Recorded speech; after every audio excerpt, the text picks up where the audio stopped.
Archbishop Thabo Makgoba, in your capacity as Program Director,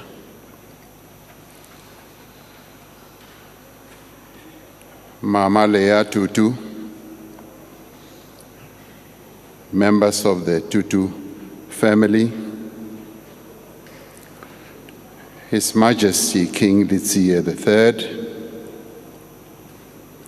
Her Royal Highness Princess Mabel van Oranje, former President Thabo Mbeki and Sis Zanele Mbeki, former President Kgalema Motlanthe and Sisi Gugu Motlanthe, former Deputy President Phumzile Mlambo Ngcuka and my brother Bulelani Ngcuka, former President of Ireland, my dear sister Mary Robinson, Mama Gracia Machel,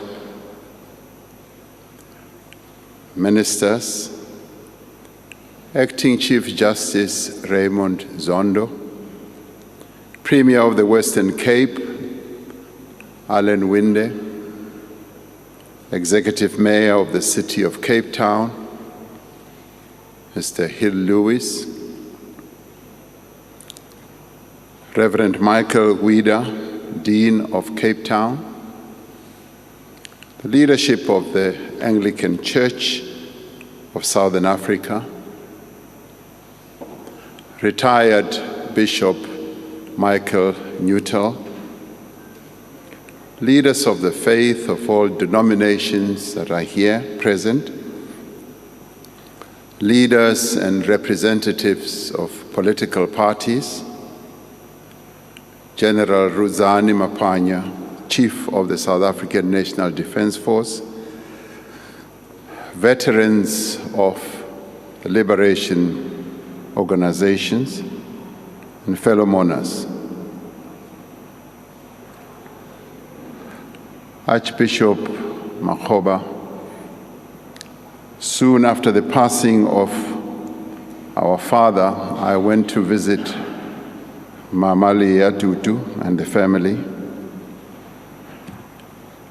And after that visit, some journalists were standing outside and they asked me,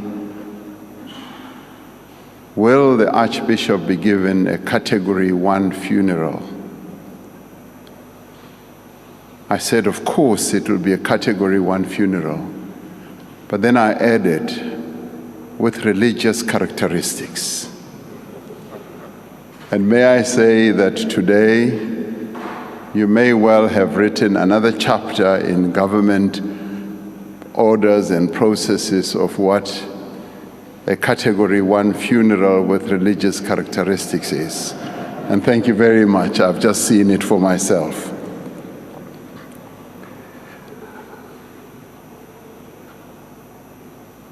If Archbishop Desmond Tutu were here, he would have said, hey,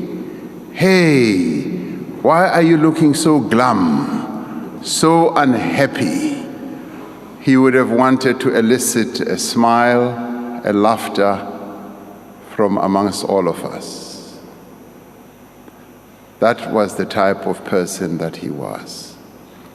I'm really delighted that government has been led in this whole process by the church. We had, after the passing of Madiba, envisaged that this moment would come. And for well over 6 years, a file in government has been building up, and we've been discussing how are we going to send Archbishop Tutu on to the next world. And we took a view that we would be led by the church, and I'm rather pleased that government has taken a back seat this time round. It is only a few amongst us, the rarest of souls, who attain the stature of global icon during their lifetime. In our modern age, this term has come to be associated with celebrity and social media fame. Yet, if we are to understand a global icon to be someone of great moral stature, of exceptional qualities, and of service to humanity, there can be no doubt that it refers to the man we are laying to rest today. Archbishop Desmond Tutu was without question a crusader in the struggle for freedom, for justice, for equality, and for peace, not only in South Africa, the country of his birth, but around the world as well.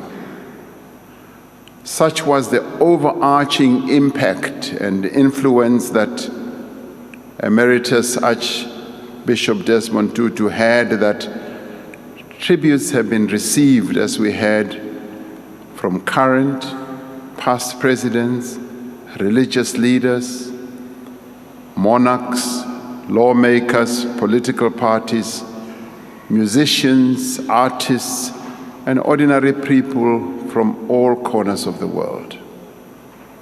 Climate activists, LGBTQI+ groups, solidarity movements, and community organizations are just some of those who have paid homage to a man who gave his life to the cause of freedom. A humble and brave human being who spoke for the oppressed, the downtrodden, and the suffering of the world. In doing so, he walked in the footsteps of his mentor, Father Trevor Huddleston, one of the many heroic champions of freedom in our country and on our continent. How fitting is it that his parents named him Mpilo when he was born, meaning life. In his life, he enriched the lives of all those that he met and all those who got to know him. Over the past week, we have had many moving accounts, and we've also seen many images of Desmond Tutu's life. These accounts and images in many ways are a chronicle of a life of activism, statesmanship, ministry, and pastoralism. There is one image taken in 1989 at the protest march here in Cape Town. In the black and white photograph, we see Archbishop Desmond Tutu and the late Professor Jakes Gerwel alongside him, glaring defiantly at a cordon of police who were armed to the teeth, just inches away. Their mission, that is the police, was to stop the march from proceeding. It is a striking photograph that captures the steely determination of the arch to challenge the authority of an unjust, illegitimate, and repressive regime. It was a vivid depiction of the confrontation between right, represented by those who were marching for democracy, and might, represented by the men in the uniform of the apartheid police. That photograph brings to mind the words he spoke following his arrest in 1988 during a clergy-led protest against the crackdown on anti-apartheid groups. Bible in hand, he told a news conference he would continue with his defiance. "We are not defying the law," he declared. "We are obeying God." There is the famous image taken in 1996 during the hearings of the Truth and Reconciliation Commission of our Arch. His head bent over folded arms, his shoulders weighed down by the deep tragedy and the unspeakable cruelty that was being told of the apartheid crime. The TRC had just heard heart-rending testimony from a veteran activist, Malchus, on how he was tortured by the security police so brutally that he was now confined, as he testified at the TRC, in a wheelchair. Overcome with emotion at what he had heard, Archbishop Desmond Tutu dropped his head in his hands and wept. That is a photograph that has gone around the world for all to see. Together, these photographs speak not only of the strength of his convictions, but to how deeply he felt the anguish and the suffering inflicted by others who were perpetrators of injustice and intolerance. There are the many images we have of him speaking to crowds, his arms stretched out as though embracing them, or looking serenely up to the heavens. He was a man with a faith as deep as it was abiding. For him, opposing injustice, standing up for the oppressed, defying unjust laws, was God's work. Destiny had anointed him a champion of the immortal cause of justice. He took to heart and lived the words of the book of Proverbs, chapter 31, verses 8 to 9. Which says, "Speak out for those who cannot speak, for the rights of all the destitute. Speak out, judge righteously, defend the rights of the poor and the needy." He was not content to decry apartheid at conferences or benefit concerts or international forums. He was there with the freedom fighters, confronting the apartheid regime and comforting its victims. He was not content to preach about social justice from the pulpit. He was with the homeless, the helpless, the persecuted, the sick and the destitute, in the streets, in the shelters, and in homes. He embraced all who had ever felt the cold wind of exclusion, and they in turn also embraced him. He sought to emulate Jesus Christ, who embraced all those whose society looked down upon and rejected. Throughout his life, he became involved in causes both here at home and abroad that went to the very heart of the quest for social justice. Through the Desmond Tutu HIV Foundation, he was involved in the treatment and care of people living with HIV and AIDS, in the provision of health care services to adolescents, and the empowerment of young women. He was an outspoken supporter of the Palestinian cause, and in 2014, he wrote a powerful article calling on the Israelis and Palestinians to find each other and to make peace. In his words, peace requires the people of Israel and Palestine to recognize the human being in themselves and each other, and to understand their interdependence. He advocated for the LGBTQI+ rights and decried all forms of violence and discrimination against this community. Speaking of hate crimes perpetrated against the LGBTQI+ community, in a powerful video message marking 20 years since the World Conference on Human Rights, he said, "I oppose such injustice with the same passion that I opposed apartheid." One of the causes that was dear to him and less well known to many of us was campaigning together with Her Royal Highness Mabel van Oranje, who is here with us today, against child marriage across the globe.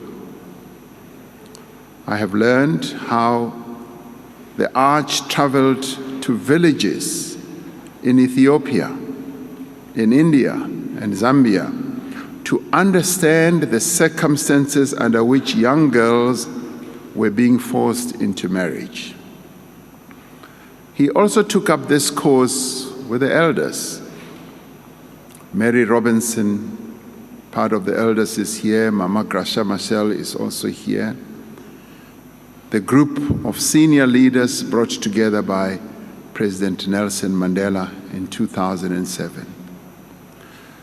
Such was his stamina, such was his commitment to social justice for all, that he took up the cudgels on behalf of millions of people around the world. Many would know his name, but many would not. But he did make a difference in taking up their causes. He never stopped fighting. He never stopped speaking out. And he never stopped caring. Since the passing of our beloved Arch, we've been looking back on his life, on the part he played in our transition to democracy, and to his towering role as the chairperson of the Truth and Reconciliation Commission. Today, 27 years after the advent of our democracy, we can still say with certainty that what we have achieved as a country was nothing short of a miracle. We could have chosen the path of retribution, but the project of national reconciliation, of recognizing the injustices of our past, set us apart from many societies in transition. Alongside President Nelson Mandela, Archbishop Desmond Tutu helped to steer our nation through this very challenging and painful period. The heart-rending testimonies of many who had suffered and lost loved ones were broadcast for all to see. Their accounts opened deep apartheid wounds, but they also opened a window not only for the formerly oppressed to know what had happened to their loved ones, but also to the white minority community to know what crimes had been committed and perpetrated in their name. Helping us to come to terms with the past was among the most arduous tasks of our new nation, and Archbishop Desmond Tutu played a seminal role in this whole process. At Madiba's request, he led the Truth and Reconciliation process with integrity, dignity, and humility.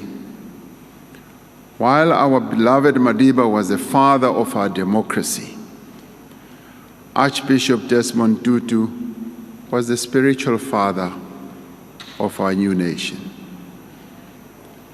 In considering how fortunate we are as a country to have been blessed with these two global icons, we think about Vilakazi Street in Soweto, the only street in the whole world that was home to two Nobel Peace Laureates. We think how both of these two icons of our country played different but complementary roles in forging the nation that we are today. Archbishop Desmond Tutu has been our moral compass, but he's also been our national conscience. Even after the advent of democracy, he did not hesitate to draw attention, often harshly, to our shortcomings as leaders of the democratic state.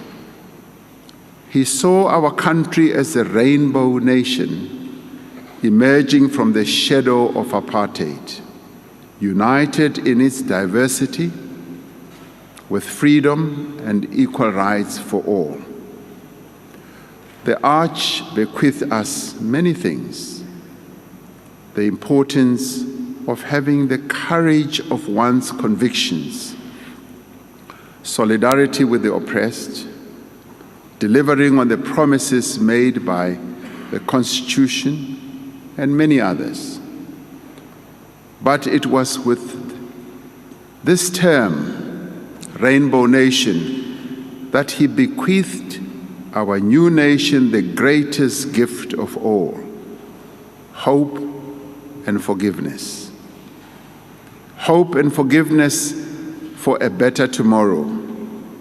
Hope for a country free of tyranny, and hope for a society where all the people of South Africa, irrespective of their religious affiliation, their gender, their race, their origin, could live side by side in harmony. When he first spoke about us as a rainbow nation, South Africa was a different place, and we were going through a very difficult time. We are still finding our feet on our long road to nationhood. He has left us at another difficult time in the life of our nation.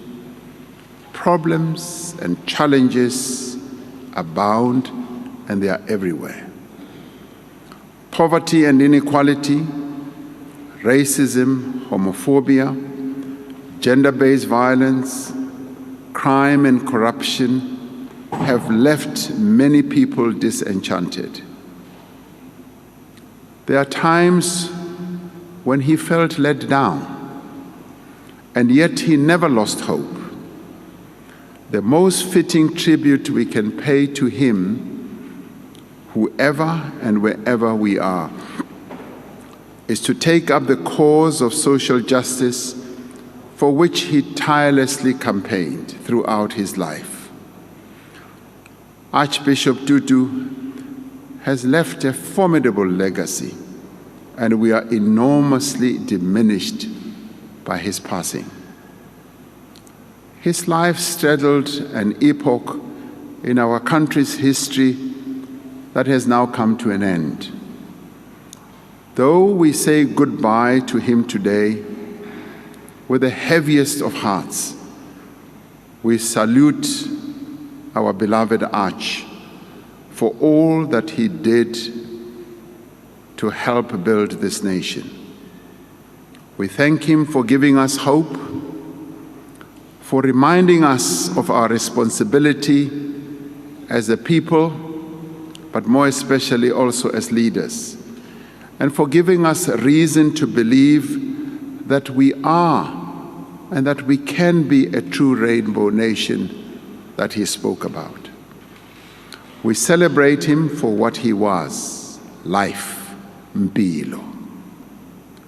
To Mama Leah and the family, our nation shares in your sorrow.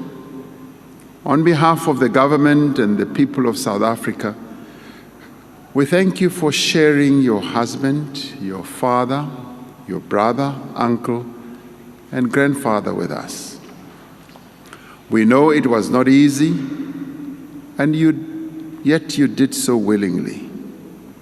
He belonged to all of us, and it is all of us who mourn him, but today we celebrate his life. I recently came across these words which provide a fitting end to any tribute to Desmond Tutu. Tears are sometimes an inappropriate response to death. When a life has been lived completely honestly, completely successfully, or just completely, the correct response to death's perfect punctuation mark is a smile. His was a life lived honestly and completely. He has left the world a better place. And he has left our country a much better place than we were prior to our democracy. We remember him with a smile, the type of smile that he would have flushed around. And we say, farewell, Father, servant of God. Tsamaya ka kgotso, hamba kahle, ulale ngoxolo. Rest in peace. Thank you.